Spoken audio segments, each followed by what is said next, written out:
UK lawmakers are proposing regulating cryptocurrencies as gambling. Concerns over market volatility and consumer protection seem to be driving this new debate. And so in this video, we're going to look at how this could reshape the entire crypto landscape. Today's episode is sponsored by Cake Wallet, where you can send, receive, and even exchange your crypto right from within the wallet. Cake Wallet is open source and non-custodial, so you control your own private keys. Available today on iOS, macOS, Android, and Linux. And StealthEX, a privacy-centric crypto exchange which enables you to make crypto-to-crypto exchanges anonymously. Hi everybody, and welcome back again to another episode of Enter Crypto with me, Chris Kenyon. Now in today's video we're going to be talking about how UK lawmakers are proposing regulating crypto as in a similar way to gambling, which is just really strange. So as always guys, let's jump straight into this article, see what we can learn, and then we'll comment after. So Bitcoin, Ether and other cryptocurrencies should be regulated as gambling given the significant risks they pose to consumers, a panel of UK lawmakers said in a report on Wednesday.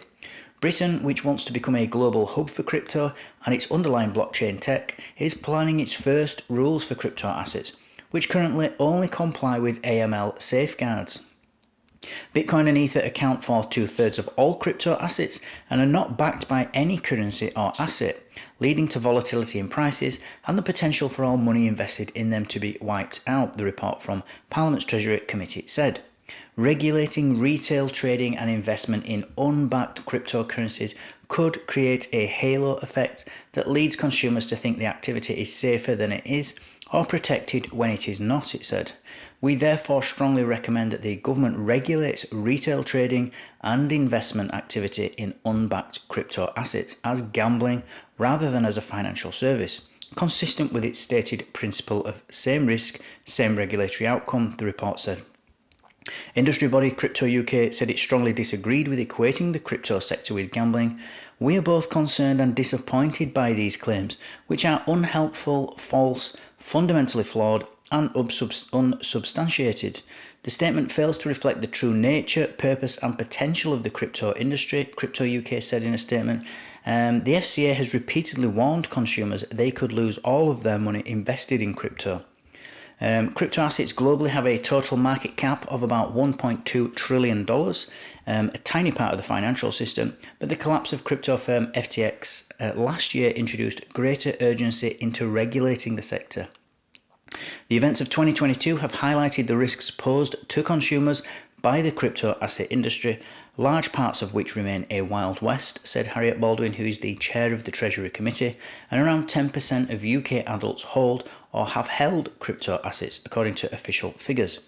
The European Union approved the world's first set of comprehensive rules for crypto markets on Tuesday, and international regulators are due to propose global norms shortly.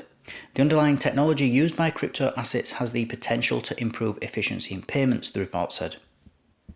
And so these UK lawmakers just, when I see articles like this, it just makes me want to cry because they just do not understand crypto, and it worries me that we've got people in that can have the authority or power to create new laws and they just don't understand what it is.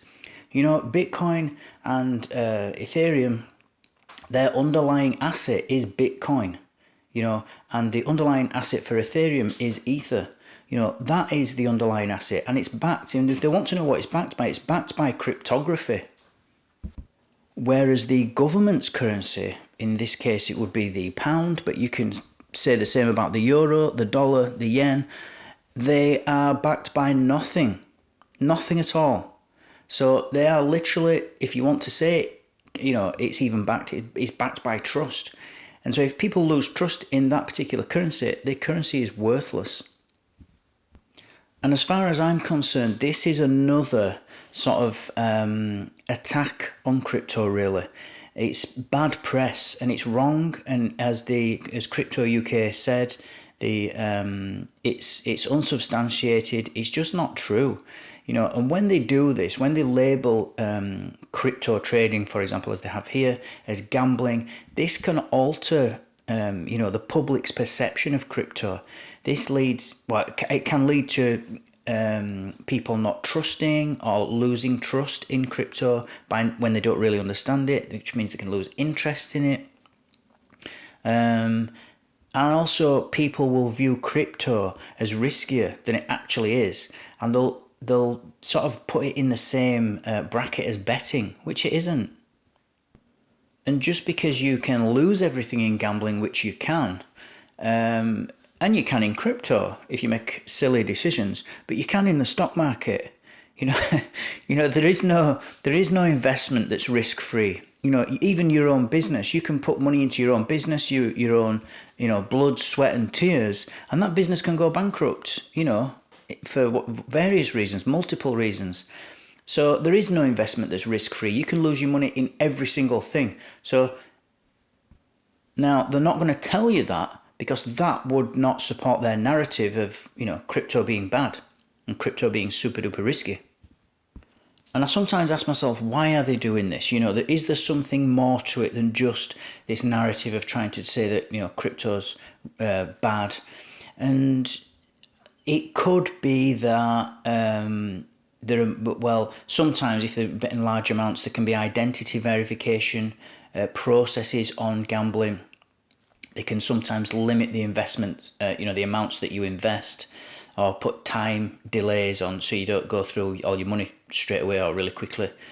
There's also there's definitely more stringent rules on advertising within gambling. And so if they can put us in that bracket, we're going to be restricted again. And if they do put us in the same bracket as gambling, then you can imagine for every single advertisement out there, there's going to be warnings about the risks of losses and all this. Everybody's going to see that every single time they see an advertisement. Just like with gambling, they say, be sensible, or whatever it is that they put on the adverts nowadays. Also, the taxation and reporting of crypto profits, how they're classified. They might be classified under gambling laws, which I know gambling profits are tax-free at the moment, but that can change. Tax implications change all the time.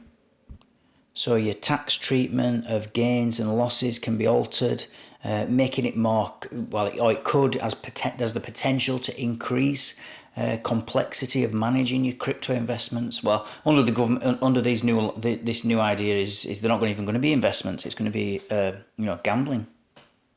Another important point is that it can also affect investment behaviour. We might have religious people that are not comfortable with the association with gambling, even though it's not gambling. If a government classes it as gambling and it's not, then somebody who's not particularly knowledgeable about crypto might just assume that it is gambling. So we might see a potential decrease of people who, for religious reasons can't gamble. And I mean, there'll be all kinds of other international implications, because crypto is global. You're going to have international exchanges, which are going to have face additional complexities. There's going to be different regulations between the UK if they treat it as gambling. In the EU, they're not going to do that according to these new MiCA laws. And it's going to, so it'd be much better if we were all on the same page and just treat it for what it is. The UK lawmakers need to just educate themselves. Stop being intellectually lazy. And as I always say, if the government continues to make life difficult for crypto in the UK will lose. Crypto is global. It will move somewhere else. It's just like, water flowing down a river. If you put an obstruction, it'll just find a new way to go around it. It's just, the path of least resistance. So it's also very important that governments understand this as well. That's what I've got for you today, guys. As always, thank you for watching. Thank you for listening. Don't forget to like, subscribe, and click on that notifications bell so that you don't miss out on any future updates. if, of course, you feel you've got some value from this video, and I'll see you all tomorrow. Take care.